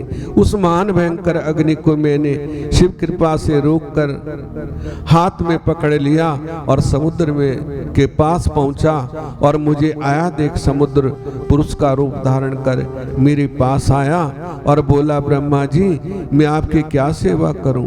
ब्रह्मा जी बोले, सागर भगवान शंकर ने अपने तीसरे नेत्र की अग्नि द्वारा कामदेव को भस्म कर दिया है। वही शिव क्रोध अग्नि उसके त्रिलोकी जल जाएगी। इस कारण मैं उसे रोककर आपके पास ले आया हूँ। तब सृष्टि के प्रलय तक काल तक इसे धारण किए रहो। जिस समय मैं आकर निवास करूं तभी इसे त्याग देना। इसे भोजन और जल तुम नित्य देना होगा। इस प्रकार ब्रह्मा जी के कहने पर समुद्र ने उसे धारण करने के लिए स्वीकार कर लिया। उसके बाद पवन के साथ बड़े शोले निकलती हुई वो शिव क्रोध अग्नि समुद्र में प्रविष्ट हो गई। अपने लोक में चला आया। ब्रह्मा जी बोले, नारद जी, श्री पार्वती ने जब कामदेव को भस्म होने पर घर पहुंची, उसे भगवान शंकर का विवाह व्याकुल करने लगा। पार्वती तो खाते पीते बैठते सोते हर समय शिव भजन में व्याकुल रहने लगी। ब्रह्मा जी बोले, नारद जी, हम उसी समय लोकों में घूमते वहां पहुंचे। आया देखकर आदर सत्कार के साथ उत्तम आसन पे बिठाया। इसके बाद अपनी पुत्री के शिव पूजन से लेकर कामदेव के भस्म होने तक की सारी कथा हिमाचल ने सुनाई। सारी कथा नारद जी को सुनाई कि अब क्या होगा, कैसे होगा, क्योंकि बड़ा विघ्न उत्पन्न हो गया है। तुमने तो हिमालय को केवल इतना ही कहा कि शिव भजन करो। इतना कहकर वहां से उठकर तुम पार्वती के पास पहुंचे और उन्हें अकेला पाकर उनसे बोले, पार्वती, बिना तपस्या किए हुए भगवान शंकर कि तुमने सेवा की, इससे तुमको अभिमान हो गया था। अब उसी अभिमान को तोड़ने के लिए तुमसे वैसा ही किया है। अब तुम उनकी प्राप्ति के लिए बहुत समय तक तप करो, जिससे वो प्रसन्न होकर सदा शिव तुम्हें स्वीकार कर ले। तुमने बिना तप के भगवान को प्राप्त करना चाहा और बिना परिश्रम के हमें यदि कुछ मिल जाए तो उसकी कदर नहीं होती, ठीक है ना। फिर हम उसे उल्टे सीधे मार्ग से इधर उधर सोचते हैं कि हमें तो ऐसे ही मिल गया है, और यदि परिश्रम करने से कोई चीज मिले तो उसकी बड़ी कदर होती है। तो नारद जी ने कहा कि तुम तपस्या करो और तब से भगवान को प्रसन्न करो, तब कहीं भगवान प्रसन्न होंगे। तुमने सोचा कि मैं पूजा कर लूंगे, फूल फल पत्ती भगवान को चढ़ा लूंगे, इससे भगवान प्रसन्न हो जाएंगे। ये सब विघ्न हैं, इसलिए तप ही सर्वश्रेष्ठ है। तुम तप करो और तप से भगवान प्रसन्न हो जाएं तो तुम्हारे अवश्य की सिद्धि हो जाएगी। इसलिए तपस्या जरूरी है, कसौटी पे खरा उतरना जरूरी है, और नियम पथ भ्रष्ट हो जाते हैं, क्योंकि तप से ही सर्वस्व प्राप्त होता है। तप ही सर्वश्रेष्ठ है। जो चीज कठिनाई से प्राप्त हो उसकी कदर होती है, और जो हमें ऐसी मिल जाए उसकी हमें कोई कदर नहीं होती है। ब्रह्मा जी बोले, नारद जी, शिव जी तपस्या द्वारा प्रसन्न होते हैं। इस प्रकार का निश्चय करके पार्वती अपने माता पिता से बोली, पिताजी ने तप करना चाहती हूँ, तप के द्वारा ही मेरे शरीर स्वरूप जन्म वंश आदि की सफलता होगी। आप मुझे तप करने की आज्ञा दें। और पार्वती माता ने बलकल वस्त्र धारण कर लिए। माता पिता का हृदय बड़ा विदीर्ण हुआ और नदी के किनारे जाकर सुनसान वन में तपस्या करने लगे। 1000 बरस तक वन में तप करने लिए चली जाऊं, ये सुनकर मैना अति दुखित हुई। उमा देवी को वन जाने से रोका, तब तो उमा ने अत्यंत दुखित हो गई। उसे इस प्रकार दुखित एवं कलेश से देखकर अंत में मैना ने उमा देवी को तप करने की आज्ञा दे दी। तब वो आनंद को पाकर अपने माता पिता सखी सहेली सबको यथोचित प्रणाम करके उनसे आशीर्वाद पाकर तप के लिए चल पड़ी। कुछ दूर पर जाकर उन्होंने वस्त्र आभूषण आदि उतार दिए, बलकल मृग चर्म आदि धारण कर उसी स्थान पर पहुंची जहां सदाशिव ने तप किया था। वहां पृथ्वी को शुद्ध करके वेदी बनाकर अपनी इंद्रियों को वश में करके मन एकाग्र कर कठिन तपस्या करने लगी। चारों ओर अग्नि जलाकर बीच में बैठकर मंत्र जपती हुई वर्षा में वर्षा के कष्ट सहकर, शीतल काल में शीतल जल में बैठकर मंत्र जपती, खाना पीना वायु आदि सब विचार छोड़ दिए, सब मनोरथों के पूर्ण करने वाले भगवान शंकर के ध्यान में मग्न होकर मंत्र जपने लगी। ब्रह्मा जी ने कहा, नारद जी इस प्रकार कठोर तप करने करते उस उमा को 3000 वर्ष बीत गए। अन्न जल सब कुछ दिन सूखे पत्ते बिल के खाए, वो भी छोड़ दिए। वायु आहार करा, पवन आहार करा, वो भी छोड़ दिया। केवल और केवल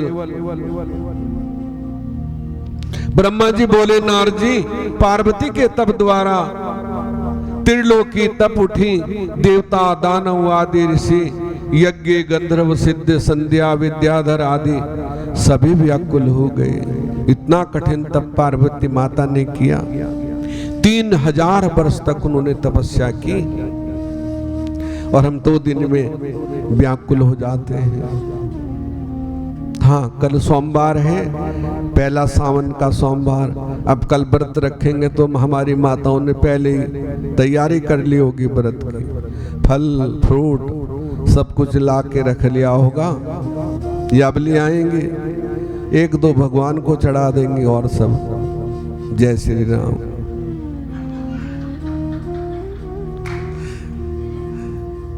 तो हमने व्रत रखा है, फिर हम कहते हैं हमने व्रत रखा है जी। एक अन्न तो नहीं खाना है, और अन्न भी शायद शाम को खा लेते हैं। बहुत से व्रत का मतलब है निराहार। हाँ, जो वृद्ध अवस्था है जिनकी, वो फल फूल एक टाइम भोजन कर सकते हैं जिसने लेकिन जो जवान है उनको व्रत निराहार रहना चाहिए, उसका नाम व्रत है। और हम सुबह से चरने लग जाते हैं। अब चाय पी ली, अब दूध पी लिया, अब मखाने खा लिए, ड्राई फ्रूट खा लिए, फिर फल फ्रूट खा लिए। हाँ, किसी को औषधि लेनी है, मजबूरी है तो खा सकता है। जैसे हम हैं, वृद्ध हैं, हम ना भी रखें तो कोई बात नहीं, भगवान सब जानते हैं, भगवान से कुछ छिपा नहीं है। तो कल प्रथम सोमवार है सावन का, और इसका बड़ा महत्व है व्रत का। तो सभी व्रत करें, भरत ना करें, व्रत करें, ठीक है ना।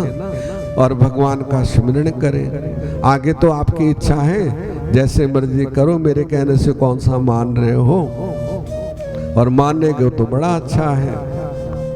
तो इसलिए सबने व्रत रखना है, और आपको ये अमृत रूपी कथा भी प्राप्त हो रही है।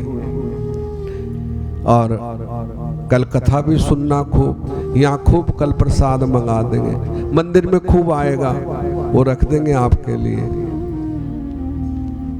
ठीक है ना।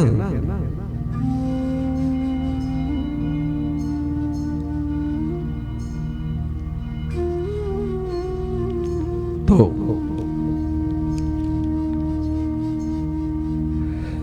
सबके संकट दूर करेगी, सबके संकट दूर करेगी, ओ बरसाने वाली बजाओ दोनों हाथ से ताली, बजाओ दोनों हाथ से ताली।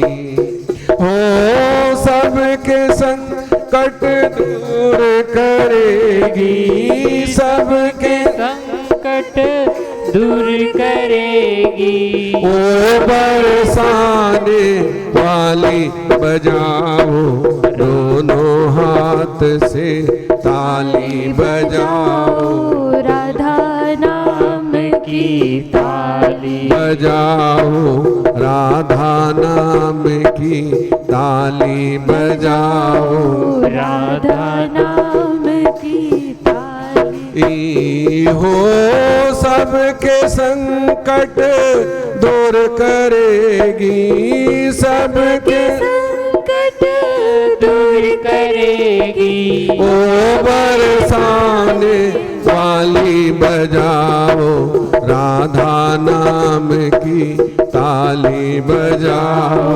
राधा नाम की ताली। सृष्टि का आधार है राधे, सृष्टि का आधार है राधे, सृष्टि का आधार है राधे, सृष्टि का आधार है राधे। करुणामयी सरकार है राधे, करुणामयी सरकार है राधे। राधे नाम है जिस रसना पे, राधे नाम है जिस रसना पे, उसने भक्ति पाली बजाओ, नाम की ताली बजाओ, राधा नाम की ताली बजाओ, राधा नाम की ताली। हो सबके संकट दूर करेगी, सबके संकट दूर करेगी। ओ बरसाने वाली बजाओ, राधा नाम की ताली बजाओ, राधा नाम की ताली बजाओ। प्रेम सुधा बरसाने वाली, प्रेम सुधा बरसाने वाली, करुणा रस छलकाने वाली, करुणा रस छलकाने वाली, तन मन शीतल करने जीवन, तन मन शीतल करके जीवन, ओ भर दे खुशहाली बजाओ, राधा नाम की ताली बजाओ, राधा नाम की ताली। ओ सबके संकट दूर करेगी, सबके संकट दूर करेगी। ओ बरसाने वाली बजाओ, राधा नाम की ताली बजाओ, राधा नाम की ताली। और कोई चाह करूं क्यों, और कोई फिर चाह करूं क्यों, दुनिया की परवाह करूं क्यों, दुनिया की परवाह करूं क्यों, दुनिया की परवाह करूं क्यों, दुनिया की परवाह करूं क्यों। सांवरिया की सांवर जब है, सांवरिया की सांवर जब है, जीवन की रखवाली बजाओ, राधा नाम की ताली बजाओ, राधा नाम की ताली। हो सबके संकट दूर करेगी, सबके संकट दूर करेगी। ओ बरसाने वाली बजाओ, राधा नाम की ताली बजाओ, राधा नाम की ताली। हरे राम राम राम हरे हरे, हरे राम राम राम हरे हरे, हरे कृष्णा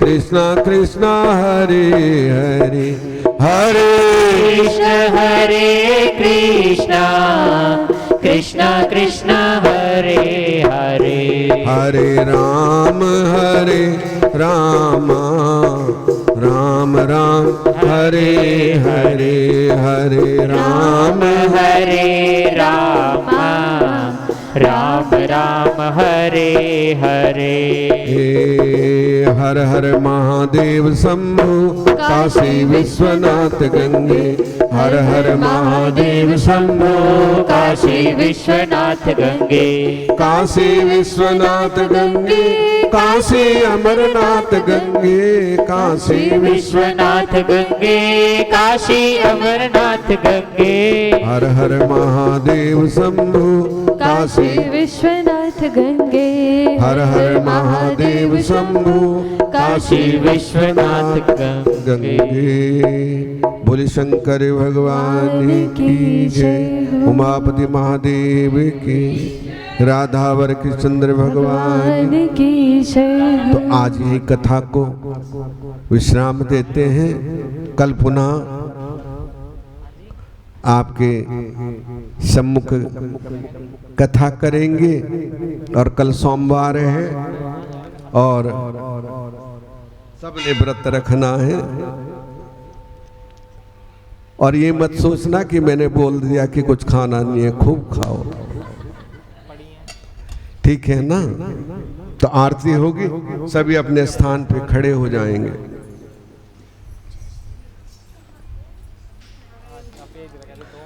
ओम जय शिव ओंकारा हर भज शिव ओंकारा ब्रह्मा विष्णु सदा शिव भोले भोलेनाथ महाशिव हरदम तेरा ओम हरे हरे हर हर महादेव कानन चतुरानन पंचानन राजे भोले पंचानन राजे हंसासन गरुड़ासन हंसासन गरुड़ासन वृषभान साजे ओम हरे हरे हर हर महादेव दो भुज चार चतुर्भुज दस भुज अति सोहे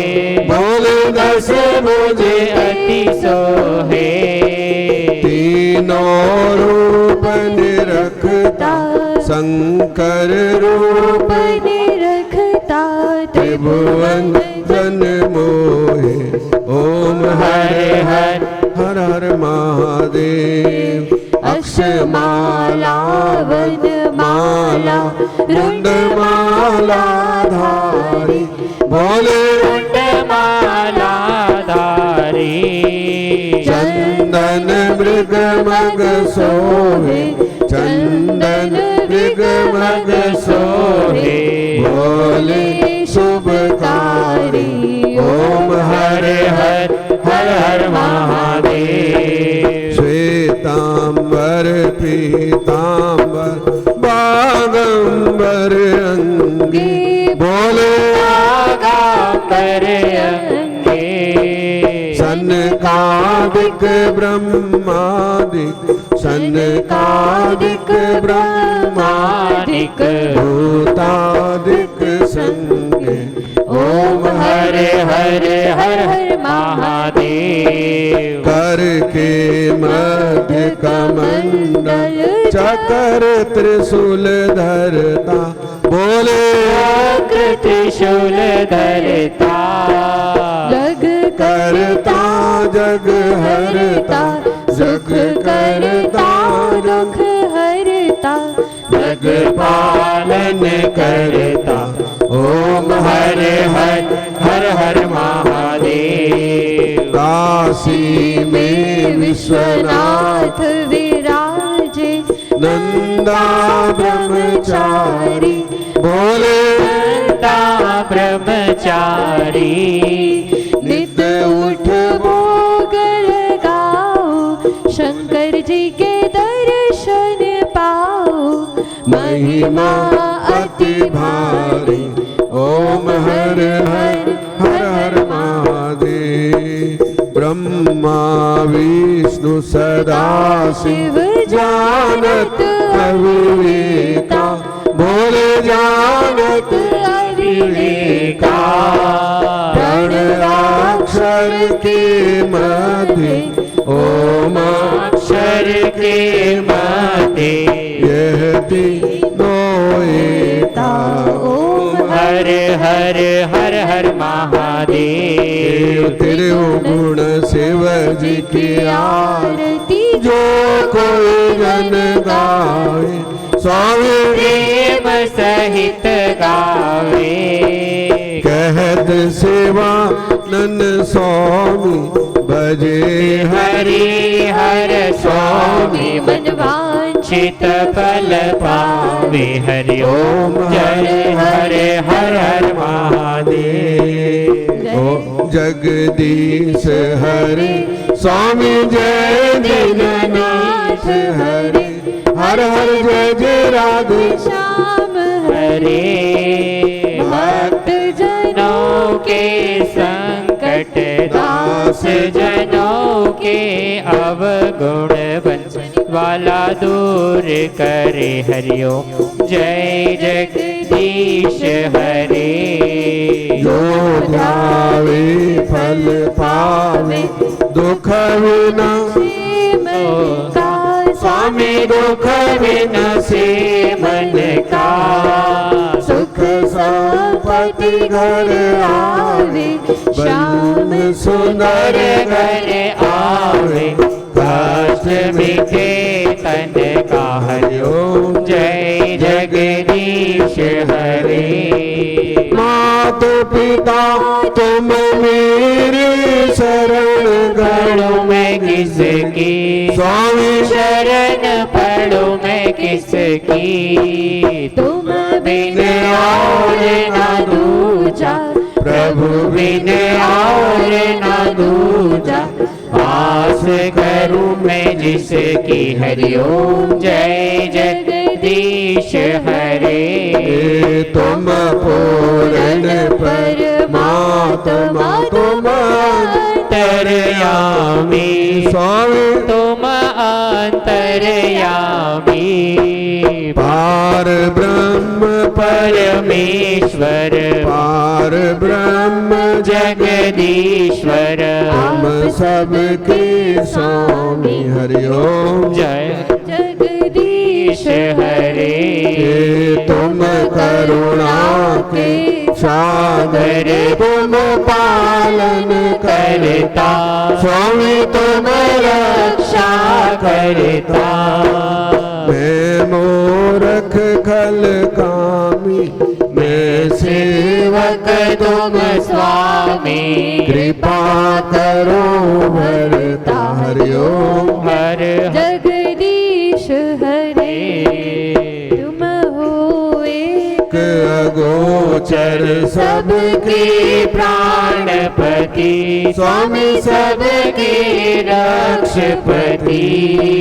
किस विध मिलाऊं दया में कैसे मिलाऊं कृपा बिन तुमको मैं कुमति। हरि ओम जय जगदीश हरे। दीन बंधु दुख हरता ठाकुर तुम मेरे स्वामी रक्षक तुम मेरे। अपने हस्त उठाओ दया कर शरण लगाओ। द्वार प्रणाम तेरे। हरि ओम जय जगदीश हरे। तन मन धन विषय विकार मिटाओ। पाप हरो देवा स्वामी कष्ट हरो देवा। श्रद्धा भक्ति बढ़ाओ हृदय प्रेम बढ़ाओ। संतन हरि सेवा। हरि ओम जय जगदीश हरे। तन मन धन सब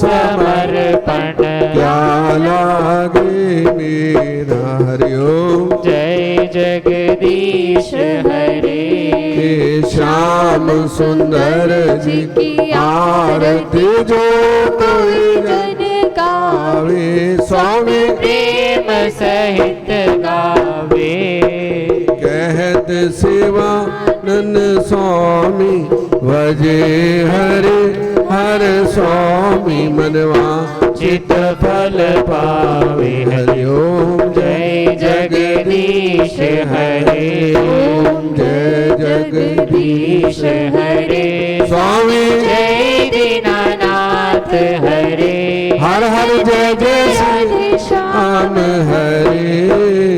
भक्त जनों के के संकट दास जनों के अवगुण बंसरी वाला दूर करे हरिओम। जय जगदीश हरे ओम तुमेव माता च पिता तुमेव तुमेव बंधु च सखा तुमेव विद्या तरणम तुमेव सर्वं मम देव देव।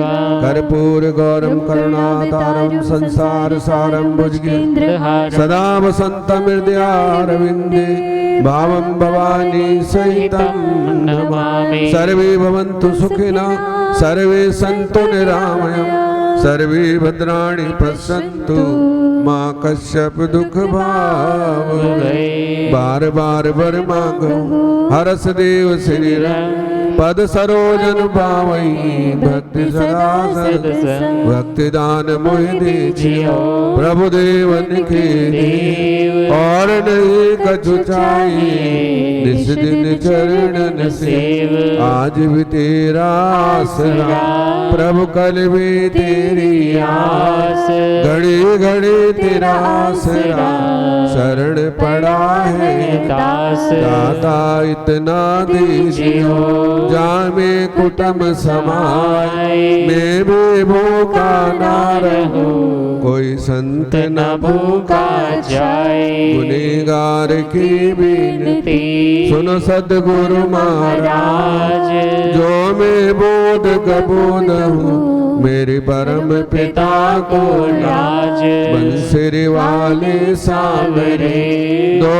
दर्शन एक बार चरण शरण की विनती छुटे न तेरा साथ माँ की झांकी राम की बसेर दे के बीच जब चाहूँ दर्शन करूं मैं झटपट आंखें मीच। सियावर राम जय जय राम मेरे मन बसियो सीताराम। बोल सियावर रामचंद्र भगवान की जय उमापति महादेव की राधावर के चंद्र भगवान की जय हो सदगुरुदेव भगवान की जय युग पुरुष श्री कल की भगवान की जय पवन सुतन मांझी महाराज जी की जय। हे भाई मेरी सच्चिया जोता वाली माता तेरी सदा ही जय। धर्म की जय हो धर्म का विनाश प्राणियों में भावना हो विश्व का कल्याण हो गौ माता की जय हो धरती माता की जय हो जयकाराए वीर बजरंगी हर हर महादेव। जो बोले सुबह बोल सनातन धर्म की बोले जय आनंद कंद भगवान की जय।